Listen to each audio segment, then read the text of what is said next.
I reached 100% completion in Prince of Persia: The Lost Crown on Immortal difficulty. This video goes over the opening moments of the game on that hardest difficulty with some advice and things worth thinking about in the order of when they become relevant. If you don't want to watch the full video, here's what I would tell someone who wants to enjoy it. If you need to rebind your parry button to L1 or left bumper, just do it, and swap that with Shadow of the Sea Morgue for better comfort. Ranged attacks are easier to parry than melee, so parry them. Upgrade your potion amount whenever possible. The Blessing Amulet is really worth upgrading. It's inexpensive to equip and is one of the only ways you have to make surviving damage easier. In max upgrades, the extra temp health it gives is almost like you killed 3 extra bosses. When fighting, keep enemies controlled and locked down, or use the environment to kill them instantly. Approach enemies safely or interrupt them out of their animation by tapping them with an arrow shot as you run up to them or combo them. Looping / arrow lets you infinitely stun lock many enemies in the game for as long as you have arrows to maintain the chain. Do this if you feel unsafe, you're low on health, or you want to guarantee a kill on an enemy who's almost dead. Climb vertical walls and slopes by jumping off, then rushing into them repeatedly. Always mark pedestals like these and grates like these with memory shards or pins, even if you don't know what they're for yet. Now let's get started for real. Most players are not ready for how hard and punishing Prince of Persia: The Lost Crown on Immortal actually is. Enemies are durable and need to be properly controlled so they can be killed safely. Sargon is extremely fragile early on and will die in 1 or 2 hits. Upgrades are hard to come by for the first few hours. Landing parries is difficult, and failing an attempted one is actually worse for you than not even trying. If you endure the early intensity, the pressure of Immortal will smooth out, but bosses will always be rough to get through, and most normal enemies when you meet them for the first time likely will kill you since you don't know how they attack. This is what you can look forward to. It's satisfying to feel yourself grow and overcome Immortal's high expectations though. There can be moments it feels frustrating, but the game is fair and there is an answer to everything. Your first major goal on Immortal is reaching the Haven, a chamber in the main Mount Kaf map that acts as your base. During the prologue, once you hit New Game, you gain control of Sargon on a battlefield that intros the basics of combat and movement. Note the early appearance of wall spikes. Environments kill enemies faster than your blades do, so fighting near them is advantageous. Enemies can send you into them, but on Immortal, being hit once or twice kills you anyway, so this doesn't matter. Remove threats from a battle as fast and safely as possible, and deny them action whenever possible. Yellow flash attacks let you do vengeful counters if you parry them. These always insta-kill normal enemies, and chunk boss health bars a lot. It's difficult to time these, but very worth it since it lets you instantly remove that enemy. Rarely you may be accompanied by allies who will fight beside you. On Immortal, it's wise to hide behind these allies and let them kill enemies. They're actually useful and will eliminate foes if you let them. I advise you let them. The boss of this prologue will back away from you, then rear up and slash down. Dodge through him and hit his back. He can do a dragoon jump straight up, then plummet back down, which makes a shockwave. Dodge away from this, or if you stay right beside him, make sure to jump off the ground before the shockwave hits. In phase 2 he'll be on foot. Use the health potion Varum gave you earlier if you need to and finish his boss.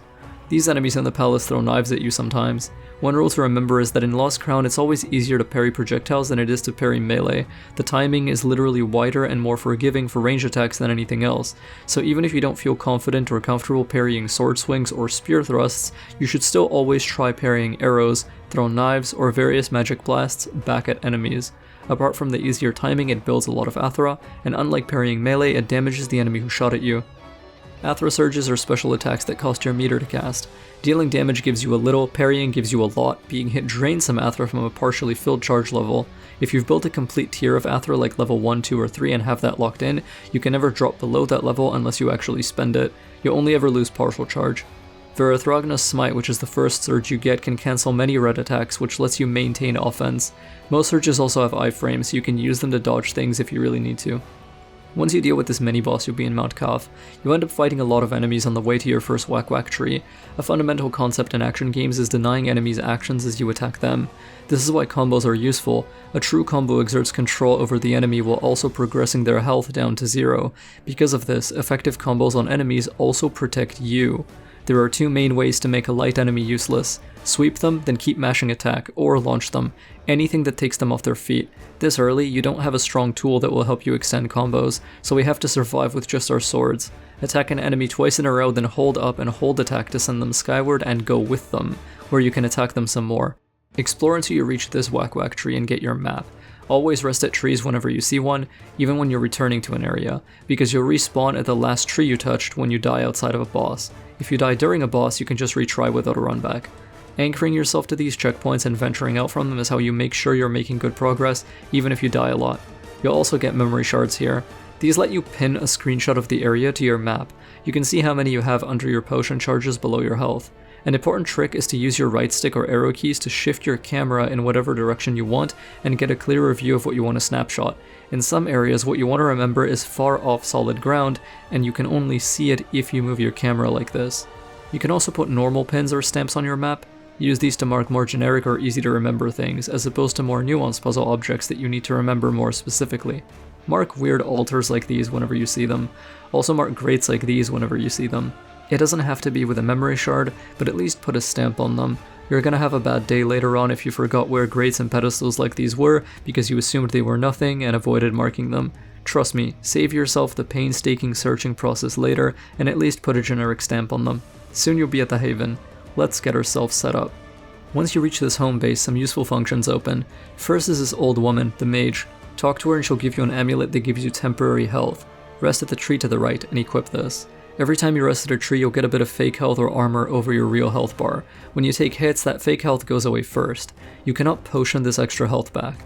When it's gone, it stays gone until you rest again. On Immortal, this extra health can let you eat an attack which might save your life and doesn't cost a potion to recoup since you can't heal it anyway. It can buy you knowledge on an enemy because you saw its animation and didn't instantly die even though it hit you. The mage sells an extra health potion charge. Get this immediately, it's extremely important. It lets you make one more mistake on a long journey through the Citadel before needing to rest again, and it means enemies will attrition you down less and force you to turn back less often. More heals means more mistakes before a reset. More mistakes means more knowledge. To survive you need that knowledge, and being able to take an extra hit or two is always good. The mage also sells a fragment of a health upgrade, an amulet slump which is really important and I recommend getting as soon as possible, and a Xerxes coin which you don't need yet. Some of these upgrades are probably feeling expensive. This early money is hard to get. There's a solution for this. Up these platforms and to the right we find our mentor Artaban. He features combat tutorials structured like fighting game combo trials. Do all of these available. They teach fundamentals about the way you should approach fighting, but the important part is each one gives time crystals, and this early, those are scarce. Don't die too often. Each death drains a small amount of crystals from you. It's not enough to matter most of the time, but it's worth knowing. It's safe to die on a boss many times as well. That's because bosses drop massive amounts of crystals whenever you kill one. We're almost ready to go get our bow. You may have noticed we don't do great damage. Right now we don't have access to a lot of damage upgrades, but there is a very easy one to get that's super close. Let's go get it. From the Haven, exit to the left and call down this huge elevator. Once you go up one floor, if you check the left, you'll notice this door is closed. This is a shortcut, but it's locked for now, also known as does not open from this side for the cultured among you, so we have to go the long way around. Go right and jump up these spike walls. You can go down here for a chunk of time crystals, slide past this spear enemy. Beyond these swinging blades there's a chest with the 4 royal stars amulet. This is what we want. It increases your damage in midair. Right now this is the only melee damage upgrade we can get. Luckily this synergizes well with what we've already learned about fighting, so now we have 2 good reasons to launch enemies, preventing them from doing anything to us, and doing more damage to them if we follow them into the air. Go all the way down this chute, fast falling by holding down and pressing jump, safe in the knowledge that fall damage is a myth since Sargon is an anime protagonist. Go back to the Haven and equip your air damage amulet. Let's get our bow. To get the bow we have to go through 2 bosses. These will probably kill you, several times, because you're missing most of your toolset. This is fine and normal. First is his undead prisoner.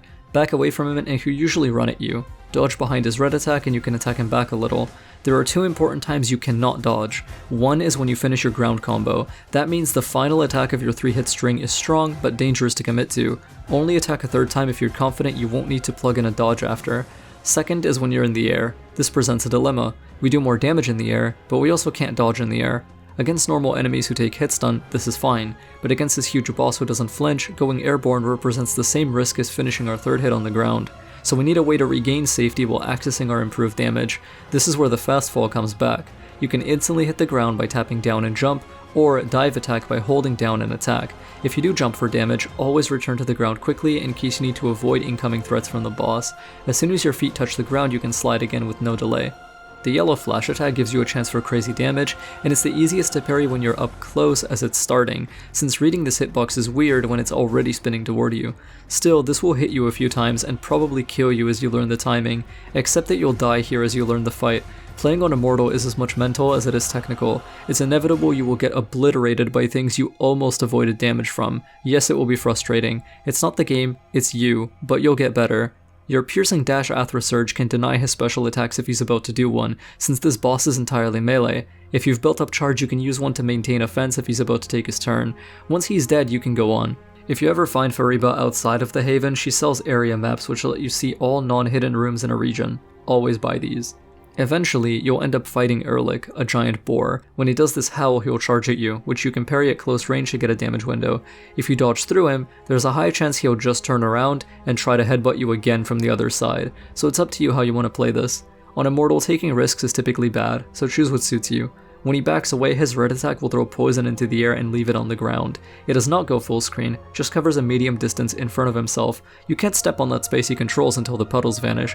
When attacking up close, Erlich has some red attacks you have to watch out for. Anytime you're behind him, never finish your third hit, just get ready for him to kick backwards. You can dodge through this. When you're in front, it can be hard to read whether he'll charge poison spit or a headbutt, so I would avoid standing directly in front of this guy most of the time, unless you're feeling good about how well you know him. Soon we get the bow. You just massively increased how easy it is to stay alive. The bow is like Dante's guns in Devil May Cry. It's not there to do damage, it's there to support your melee combos and solve movement puzzles.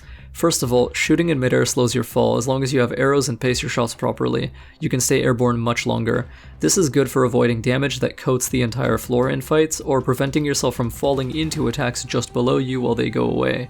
Next, the bow is amazing for stun locking enemies to death. An enemy that's knocked away gets a chance to hit you again as you approach them, or they approach you. So what do? Well, if you're very scared, a true infinite you have access to is //arrow//arrow. You can loop this infinitely until you run out of arrows to do it, or until the enemy dies. While approaching enemies, if you want to keep yourself safe, you can also tap them with an arrow to make them flinch out of anything they might be doing before starting your combo on them. That way they're helpless and can't hurt you as you run up to them. On the way back to the Haven, you'll actually meet Menelaus again, and he'll tell you how to turn his bow into a chakram, which is a throwing weapon that returns to you. Chakram throws don't cost arrows, and they do a little more damage, but they take charge time. You can also parry your own chakram back at enemies repeatedly to do more damage, which is a good way to practice parrying range attacks, so pick a nice empty room and do it a few times. Speaking of which, once you return to the Haven, Artaban will have a new challenge to finish for the bow and chakram. Do it for time crystals and move to the left to see this rift in the wall has opened. In here we can find the blacksmith goddess Kahiva, accept her side quest, which you can't finish yet, and upgrade your quiver. She also lets you upgrade amulets. Upgrade the blessing amulet for more survivability, and your air damage amulet if you have enough crystals. If you're running low on them, take your upgraded quiver and move to the left here. Past these spear guys, there's a weak wall you can break. There are big cats here which can be stun locked to death with your //arrow loops. You can also parry their fireballs back at them. There are a ton of time crystals in this room, so it's worth getting before returning to the Haven for more upgrades.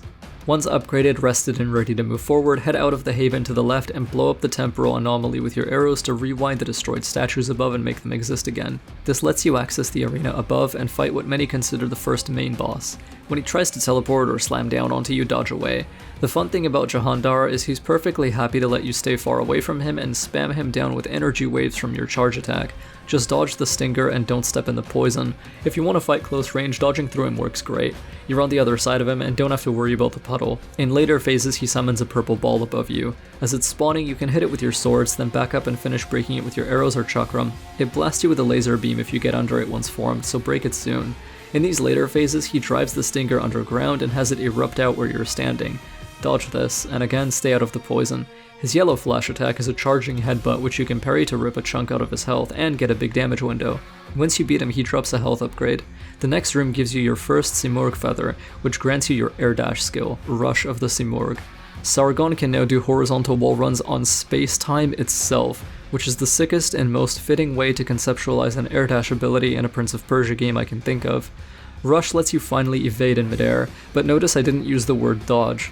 Rush of the Simurgh doesn't have iframes, which means the only way you're avoiding damage with an air dash is if you physically get your body out of the way. Still, this lets you be more aggressive in midair and get that damage bonus from your amulet now, and after an air dash, you can fast fall to quickly access your slide again, which does have iframes. Another important thing to note with Rush is you can use it to infinitely climb vertical walls. If there's an overhang above you, you can't continue. You can also use it to stubbornly inch your way up slopes, like if you decide, actually I don't want to slide down this, just jump and dash into the slope over and over. Now that you have Rush of the Simurgh, I feel pretty good letting you go on your way. Explore areas thoroughly and pick up everything. On Immortal, you can't ever know what will contain something useful, and you really need to make use of everything you have available. Keep up to date with your upgrades, finish Kahiva's side quest, and let's recap those useful tips. If you need to rebind your parry to L1 or left bumper, feel free to do so. Range attacks are easier to parry than melee, so parry those. Upgrade your potion amount whenever possible. The Blessing Amulet is really worth upgrading. The temp health it gives you is as if you killed 3 bosses once you upgraded fully. When fighting, keep enemies controlled or use the environment to kill them instantly. Approach enemies safely or interrupt them out of their animation by tapping them with an arrow shot as you run up to them.